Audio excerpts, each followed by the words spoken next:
السلام علیکم دوستو، دس از بینا سمیم. آج پھر اپنے پوڈ کاسٹ سے ایک بہت ہی محترم گیسٹ اسپیکر کو آج میں نے مدعو کیا ہے. میرا جو تھیم چل رہا ہے ریزیلینس ان ایکشن، یہ ان میں سے ایک حصہ ہے، خیر بہت بڑا حصہ ہے. اگر میں یہ کہوں تو غلط نہیں ہوگا. اللہ سبحانہ تعالیٰ ان کا سایہ ہم پہ سلامت رکھے، انہیں لمبی زندگی دے اور ہماری جنریشن کو اللہ تعالیٰ ان سے سیکھنے کی توفیق عطا فرمائے. میں کن کی بات کر رہی ہوں جی؟ میں اردو لٹریچر، اردو ٹیچر کی بات کر رہی ہوں، استاد عابد علی خان. جی ہاں، یہ بہت معروف، بہت ہی پہچانے جانے والی شخصیت ہیں. آج انہیں مدعو کیا ہے تاکہ میں اور آپ سیکھ سکیں اپنی زبان کی ہمت اور طاقت کو، کس طرح سے ہماری سوچ کو ایک اعتماد دیتی ہے اور ہماری سوچ کے دائروں کو بڑھا دیتی ہے ہماری زبان. ان سے ملنے کا جو آج مجھے شرف ملا ہے، میری آڈینس کو ملا ہے، اس سے اپنی بارگاہ میں قبول فرمائے، ہمیں اس قابل بنا دے کہ ہم ان کی محفل میں بیٹھا کریں، ان سے سیکھا کریں. آمین. ملتے ہیں استاد عابد علی خان سے.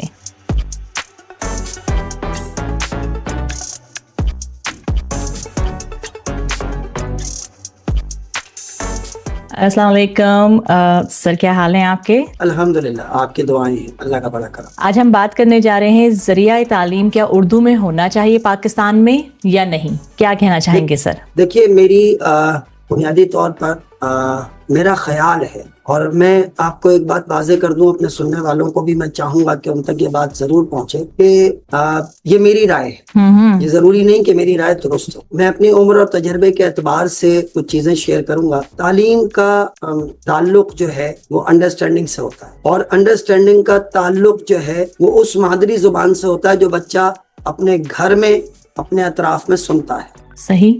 اب جب آپ تعلیمی نظام کو کسی اور زبان سے منسلک کر دیں گے، مثال کے طور پر میں چاہوں کہ میں اپنے تمام سبجیکٹس انگریزی میں پڑھاؤں، تو مجھے پہلا کام تو یہ کرنا ہے کہ بچے کو انگریزی سکھانے کی. اس کے بعد میں کسی مضمون کی تعلیم دوں گا. یعنی یہ میرے پاس دو مختلف الگ الگ ٹارگٹس ہوں گے جو مختلف طریقے سے میرے سامنے آئیں گے. پہلی مشکل تو یہ ہوگی کہ میں اپنے اس بچے کو انگریزی سکھاؤں جو بچہ انگریزی نہیں جانتا. صحیح. اس کے بعد میرا ٹاسک یہ ہوگا کہ میں وہ مضمون پڑھاؤں جو بچہ نہیں جانتا. صحیح. ٹھیک ہے. اب اگر میں تعلیم اس زبان میں دوں گا جو اس کے گھر میں بولی جاتی ہے، جو اس کی والدہ جس میں گفتگو کرتی ہیں، والد گفتگو کرتے ہیں، یا معاشرے میں جو زبان سنی جاتی ہے. اچھا، میں اس میں ایک بات کہنا چاہوں گا کہ مادری زبان سے مراد مدر ٹنگ ہوتی ہے. لوگوں کے ذہن میں بہت ساری چیزیں ہوتی ہیں کہ مدر ٹنگ تو گجراتی بھی ہے، مدر ٹنگ تو سندھی بھی ہے، مدر ٹنگ تو پنجابی بھی ہے، بلوچی بھی ہے، پشتو بھی ہے. مختلف زبانیں مدر ٹنگ کا حصہ ہیں جو گھروں میں بولی جاتی ہیں، بلکہ سرائیکی زبان ہے، اور بہت ساری زبانیں ایسی ہیں.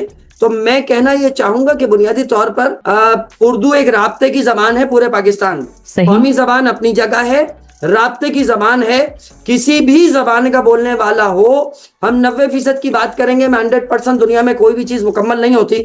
90% لوگ پاکستان میں اردو سمجھتے اور جانتے ہیں. صحیح. اب اگر مجھے کیمسٹری پڑھانی ہے تو میں بچے کو کیمسٹری پڑھاؤں گا براہ راست، اگر اپنی زبان میں سے پڑھاؤں گا. صحیح.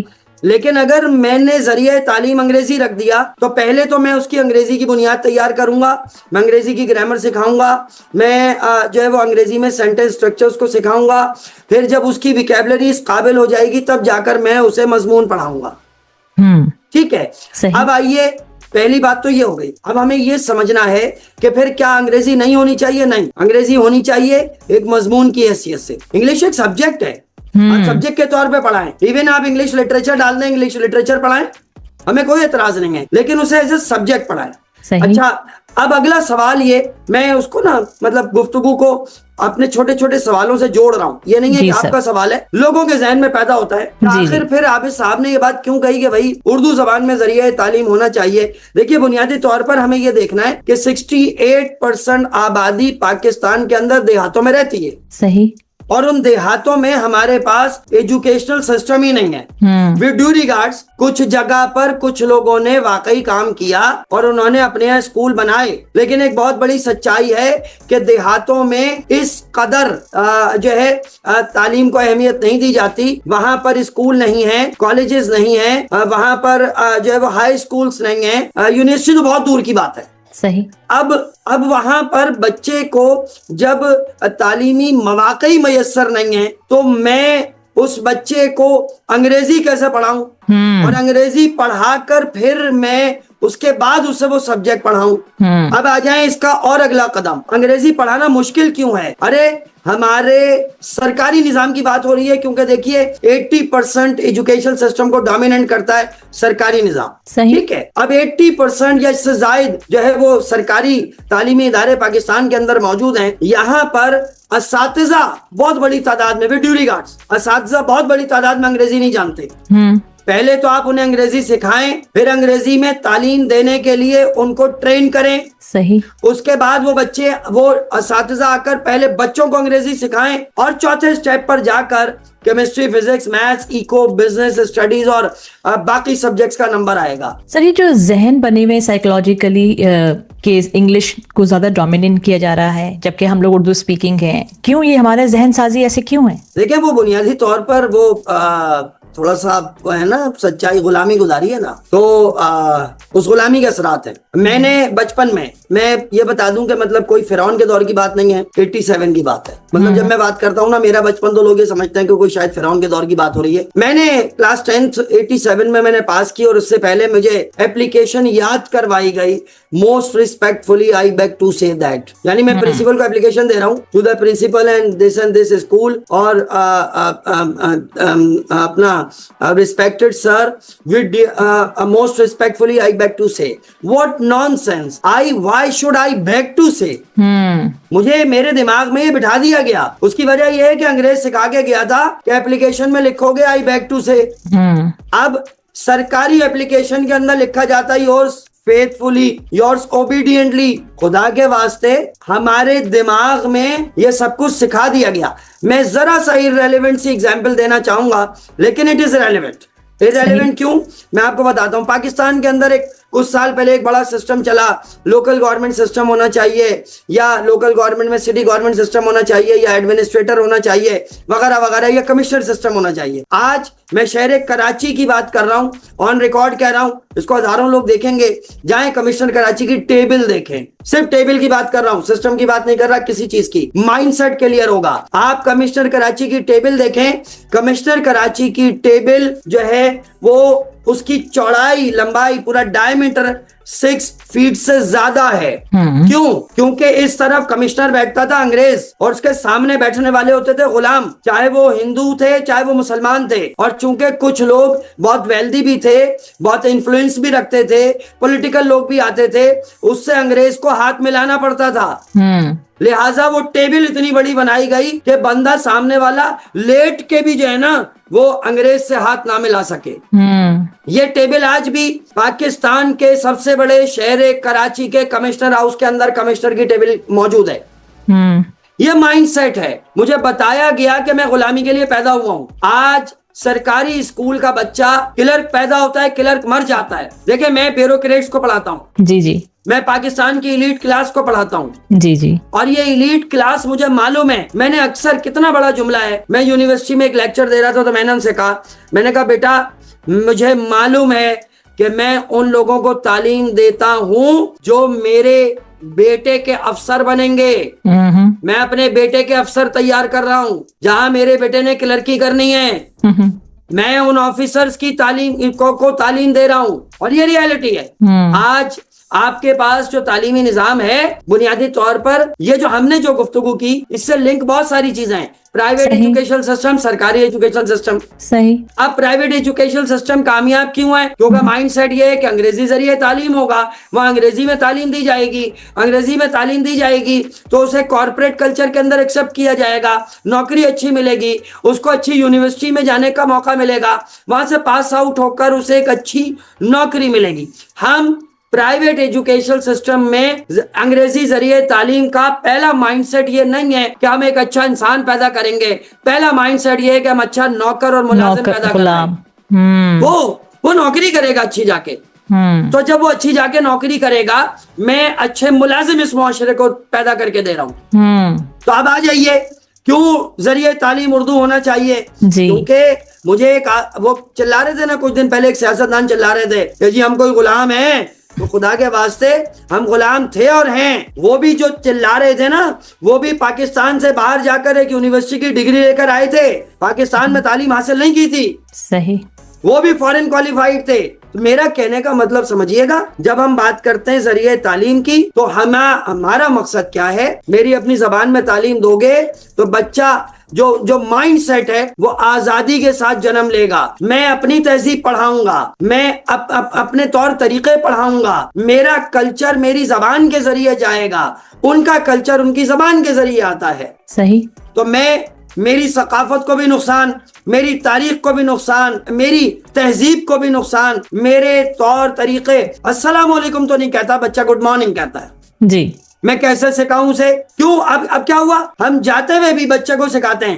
بچے کو, چھوٹے بچے کہتے ہیں بولو بائے. میں خدا کے واسطے میرے معاشرے میں میرا مذاق اڑاتے تھے میرے والدین اور میرے دوست. میں جاتا تھا السلام علیکم, پھر نکلا بھی کمرے سے نکلا السلام علیکم, کہتے تھے کتنی دفعہ سلام کرے گا. میرے دماغ میں بٹھا دیا گیا تھا جب کوئی ملتا ہے تو سلامتی کی دعا دی جاتی ہے.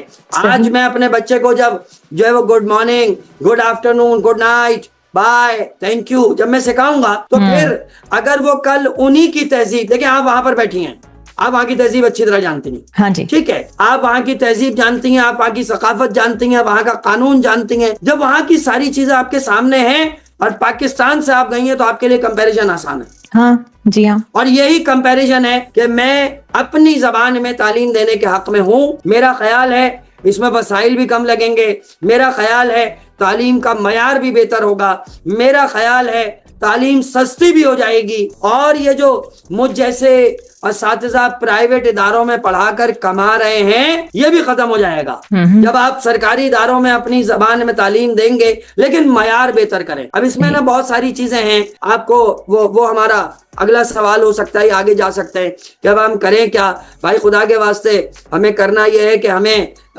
سب سے پہلا کام تو وہ اوپر سے شروع کریں, بھائی ایجوکیشن کا بجٹ بڑھائیں. آپ بجٹ بڑھائیں گے اسکول بنیں گے, آپ بجٹ بڑھائیں گے ٹیچرز ٹریننگ ہوگی, آپ بجٹ بڑھائیں گے تو سیلیبس ہر 3 سال 4 سال کے بعد چینج ہوگا. آپ بجٹ بڑھائیں گے تو پھر اس کے مطابق جو ہے اپنے سیلیبس کو ڈیزائن کریں گے, اپنے کریکولم کو ڈیزائن کریں گے. آپ بڑھائیں گے جب بجٹ تو ٹیچرز کی تنخواہ بڑھے گی, ٹیچرز کی تنخواہ بڑھے گی, پھر اس کے اوپر سپروائزرز رکھیں گے. جب زیادہ پیسے ملیں گے سپروائزر آئے گا, ٹیچرز پہ نگاہ رکھے گا, تو بچہ بھی یہاں پر آئے گا. کون سا والد یہ چاہتا ہے کہ وہ جو ہے فری کی تعلیم حاصل کروانے کے بجائے وہ سرکاری اسکول کے اندر 10 20 25 ہزار روپے کے اسکول میں داخل کرائے, اپنا پیٹ کاٹے اور بچے کو وہاں پڑھائے. اگر اسے سرکاری تعلیمی اداروں کے اندر میں یہ معیار تعلیم دے دوں گا تو پھر یہ ڈویل ایجوکیشن سسٹم, یہ ڈبل سٹینڈرڈز ختم ہو جائے. صحیح سر. تو سر اردو کی اگر ہم آغاز کی بات کریں تو اردو کی آغاز کہاں سے ہوئی؟ دیکھیں میں آپ کو ایک بات بتاؤں, بنیادی طور پر کئی جگہ تو یہ کہا جاتا ہے کہ جی اردو ایک لشکری زبان ہے. اچھا, کہنا بڑا آسان ہے کہ اردو ایک لشکری زبان ہے, اور پھر اس کی مثالیں یہ دی جاتی ہیں کہ جو مغلس جو تھے ہمارے پاس, کیونکہ وہ ان کی فوج میں مختلف زبان بولنے والے لوگ ہوا کرتے تھے. دیکھیں بنیادی طور پر ہم جب ابتدا میں دیکھتے ہیں تو ہمیں امیر خسرو کا کلام بھی اردو میں نظر آتا ہے. ہم جب ابتدا میں دیکھتے ہیں تو میر تقی میر واحد شاعر تھے پہلے جن کا سارا کلام اردو میں تھا. ورنہ مطلب انہوں نے یہ ثابت کیا کہ جی اردو میں بھی لکھا جا سکتا ہے. ورنہ یہ تھا کہ جی چونکہ مسلمانوں میں ایک ٹرینڈ تھا کہ وہ عربی زبان اس لیے سیکھتے تھے کیونکہ مذہب کی تعلیم حاصل کریں, اور فارسی اس لیے سیکھتے تھے کیونکہ وہ سرکاری زبان ہوا کرتی تھی. کیونکہ جو مغلز اور اس سے پہلے کے لوگ تھے, چونکہ حکمران فارسی زبان میں گفتگو کیا کرتے تھے, لہذا عدالتوں میں فارسی چلا کرتی تھی اور باقی اداروں میں فارسی کی بڑی اہمیت تھی, تو لوگ جو ہے وہ باقاعدہ فارسی اور اردو پر فوکس کیا کرتے تھے. وہاں سے یہ زبان چلنا شروع ہوئی. یہ بات درست ہے کہ اردو نا فلیکسیبل ہے, اردو زبانوں کے مختلف زبانوں کے الفاظ کو قبول کر لیتی ہے. ارے یہ تو میرے سینے میں اتنی جگہ ہے کہ میں آپ کے الفاظ قبول کر لیتا ہوں. لیکن بہت چھوٹی سی چیز ہے. انگریزی میں آپ کہتے ہیں فالو دا مین, آپ نے کہا جی انسان کا پیچھا کرنا, اچھی زبان میں کہہ دیں گے تعاقب کرنا. پھر آپ کہتے ہیں فالو دا رولز, تو اصول پر یا قانون پر عمل کرنا. پھر آپ کہتے ہیں فالو دا ریلیجن, مذہب کی پیروی کرنا. آپ کے پاس ایک لفظ ہے فالو, میرے پاس اس کے لیے پیروی بھی ہے, عمل درآمد بھی ہے, اور اللہ بھلا کرے آپ کا تعاقب اور پیچھا بھی ہے. میرے پاس بہت سارے لفظ ہیں, میرے پاس میری زبان زبان میں بہت کچھ ہے. رسالت مآب کا نام لینا شروع کریں تو ایک ایک پیج گزر جاتا ہے. ہم رسالت مآب کے صرف خطابات لکھتے چلے جاتے ہیں انگریزی میں, پیس بھی اپون ہم پہ سب ختم ہو جاتا ہے. ان کی زبان میں معافی چاہتا ہوں آپ لوگوں کے, مطلب آپ کی جو ٹارگیٹڈ آڈینس اگر وہاں کی اردو ہے, نہیں سر اردو ہے الحمدللہ. میں تو کہہ رہا ہوں جو انگریزی اب بولنے یا سننے والے بھی وہاں سمجھتے ہیں کہ بھائی میں انگریزی کی برائی نہیں کر رہا, میں اردو کی اچھائی کر رہا ہوں. ایک تو یہ سمجھنا ضروری ہے کہ لوگ اکثر یہ سمجھتے ہیں کہ جی میری زبان کو برا کہا. بھائی جان آپ کی زبان کو برا نہیں کہا, میں نے اپنی زبان کی تعریف کی ہے. میری زبان میں اتنی وسعت ہے کہ میں مختلف زبانوں کے الفاظ قبول کر لیتا ہوں اور پھر اس کو جگہ جگہ پر میرے الفاظ جو ہے وہ پھیلے ہوئے نظر آتے ہیں. میرے پاس فارسی کے الفاظ بھی ہیں, میری زبان میں جو ہے وہ اردو کے الفاظ بھی ہیں, میری زبان میں جو ہے وہ انگریزی کے الفاظ بھی ہیں. اس میں کوئی دو رائے نہیں ہے کہ میرے پاس جو ہے انگریزی میں آپ کبھی کبھی کچھ لفظ ہم بھی دے دیتے ہیں. وہ فارسٹ کہا کرتے تھے, ہم نے جنگل کہنا شروع کیا, انہوں نے بھی جنگل لکھ لیا. کچھ الفاظ ہم نے بھی ان کو دے دیے. اچھا کچھ یہ بھی میں تھوڑا سا کہتا چلوں, آپ اگلے سوال پر آئیں گے کہ ہم نے انگریزی کے بہت سارے الفاظ ٹرمینالوجی کے طور پر ایکسیپٹ کیے, لیکن بہت سارے الفاظ کا متبادل ہمارے پاس ہے لیکن متروک ہو گیا. It is obsolete now. اچھا اب دیکھیں, میں مثال دے رہا ہوں آپ کو. جی جی. تھرمامیٹر, اب اس کو کہا کرتے تھے مقیاس الحرارہ. اب یہ لفظ تو کوئی نہیں جانتا, ہم نے تھرمامیٹر کو اردو میں ایکسپٹ کر لیا. ہماری زبان میں وسعت ہے, ہم میں اس کا متبادل جانتا ہوں. بلب کو قمقمہ کہا کرتے تھے, میں نے بلب ایکسپٹ کر لیا, میں نے قبول کر لیا. تو میں جب چیزوں کو قبول کر رہا ہوں تو اردو زبان میں ذریعہ تعلیم کی ایک اور خوبی یہ ہے کہ ہم دیگر زبانوں کے الفاظ کو بہت آسانی سے قبول کر لیتے ہیں اور اس کو فلیکسیبل بنا دیتے ہیں تاکہ مختلف ثقافت, تہذیب اور معاشرت کے لوگ اس کو آسانی سے سمجھ سکیں. ڈائیورس ہے ہماری لینگویج کافی. یس بالکل ہے, بالکل ہے, الحمدللہ. اردو تعلیم سے نئی نسل اپنی پہچان سے جڑتی ہے سر, جو کہ ایک سائیکولوجیکلی میں نے آپ سے سوال کیا تھا کہ سائیکولوجیکلی ہم نے اردو کو بیہائنڈ کر دی ہے, کیونکہ آپ نے کہا کہ ہمیں کہا جا رہا ہے کہ ہم جو ہیں وہ غلام ہیں, ہمیں غلام پیدا کریں. دیکھیں میں بتاؤں آپ کو, بنیادی طور پر میں یہ تو نہیں کہوں گا کہ ہمیں کہا جا رہا ہے غلام ہے, لیکن ہمیں غلام بنایا جا رہا ہے. ٹھیک ہے سر. دیکھیے میری بات سمجھیے گا, میرا کہنے کا مطلب یہ ہے کہ وہ مجھے جس ذریعے تعلیم کو جو لارڈ مکالے نے دیا تھا وہ ذریعے تعلیم میرے پاس آج بھی ہے. میں آپ کو آپ کے سننے والوں کو نا, میں ایک چھوٹی سی, یا دیکھنے والوں کو اور سننے والوں کو جو میں ایک چھوٹی سی آپ کو مثال دوں. آج سے کوئی 8-10 سال پہلے 2010 till 2015 او لیولز کے اندر ایک عدد ناول ہوا کرتا تھا, مرات العروس, ٹپی نذیر احمد کا ناول. ٹھیک ہے, اس کی دراصل اوریجن یہ تھی کہ انہوں نے کچھ خطوط اپنی بیٹیوں کو لکھے اور پھر ان کو کمپائل کر کے ناول بنا. تو وہ ہے دراصل لڑکیوں کے لیے کہ ان کی زندگی کیسی گزرنی چاہیے شادی سے پہلے اور شادی کے بعد, ساس سسر شوہر بچوں کے ساتھ ان کا رویہ کیسا ہوتا ہے. اس میں ایک عدد لڑکی کو انہوں نے دکھایا تعلیم یافتہ, اور ایک لڑکی کو انہوں نے دکھایا ہے کہ جو تعلیم یافتہ نہیں ہے. اچھا, اور وائس ورسا ہے, جو تعلیم یافتہ لڑکی ہے اس کا شوہر ان پڑھ ہے, اور جو ان پڑھ لڑکی ہے اس کا شوہر تعلیم یافتہ. تو انہوں نے اس کا جو کنکلوژن دیا وہ یہ کہ وہ گھر کامیاب ہوا جس میں لڑکی تعلیم یافتہ تھی. اچھا, یہ میسج ہے. ٹھیک ہے, اب یہ غور کیجئے گا, یہ ناول جو ہے وہ 150 سال پہلے لکھا گیا. 150 سال پہلے انہوں نے آپ کو اور مجھے ایک ناول کے ذریعے پیغام دیا کہ لڑکیوں کی تعلیم کس حد تک ضروری ہے. صحیح سر. اور آپ میری بدنصیبی دیکھیں کہ 150 سال کے بعد میں آج پھر بیٹھ کر جو ہے نا میں پاکستان کے ایوانوں میں ڈسکس کر رہا ہوتا ہوں کہ بھائی لڑکیوں کے لیے اسکول بنائے جائیں. صحیح سر. ٹھیک ہے, اب دوسری چیز بتا رہا ہوں. میں نے کیوں کہا کہ یہ میں ان کو حوالہ دینا چاہتا ہوں. اس میں اصغری کا کردار ہے. اصغری تعلیم یافتہ لڑکی ہے اور اس نے ایک مدرسہ کھولا. مدرسہ کیا کھولا, وہ محلے کے بچوں کو پڑھاتی تھی.